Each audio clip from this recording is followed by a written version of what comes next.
everyone and welcome to the channel. In today's video I wanted to talk a little bit about how me and my husband are currently dealing with our daughter's big transitions in life. Things like she's now in a toddler bed rather than her cot. Also things like weaning. I had a visit from the health visitor last year when Ellie had turned 1 and it wasn't the best visit. I didn't really like the health visitor. I believe I did a video about it here on the channel. She was just coming across as really like, I don't know, snobby and didn't really care about what I thought or what I was saying. And one of the things that she was talking to me about was how she wasn't happy with the way that I was weaning Ellie, our daughter. And what I was trying to do when it came to weaning was gently easing her in to food, which I do think actually in the end has paid off because Ellie loves food. She'll literally eat anything that you give her and she has such a good appetite. But the health visitor very much saw it very differently. She was like, no, you need to do more and you need to do more now.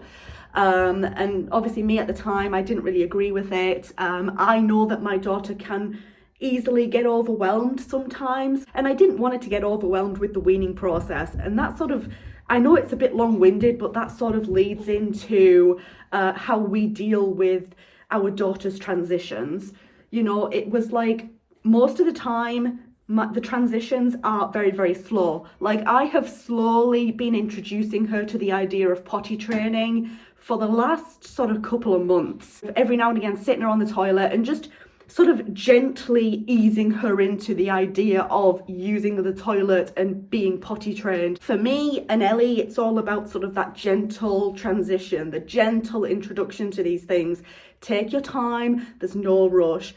Every child is different, okay? It's all about that gentle transition. And for me, it's also about good communication with our daughter, like talking her through what is happening. Kind of like, don't just plonk her on the toilet and expect her to like do wonderful things straight away. Obviously it's a very long process, it takes time, and it's good for her to learn, because the thing is, you guys, Ellie is such a curious child naturally. Like she loves just examining things, exploring things, seeing how things work, what do certain things do. So I try to like make it interesting for her by communicating with her about what's happening with these transitions, you know.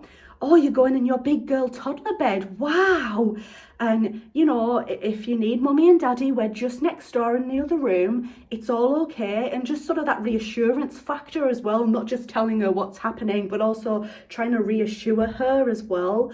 And yeah, to be honest, with things like that, like if you need to take your time with it, that's fine. So yeah, it's like encouragement, communication, and then that sort of slow and gentle transition. They're the main three things for me when it comes to these big transitions. But how do you guys deal with these big transitions? Let me know, because obviously things can be difficult.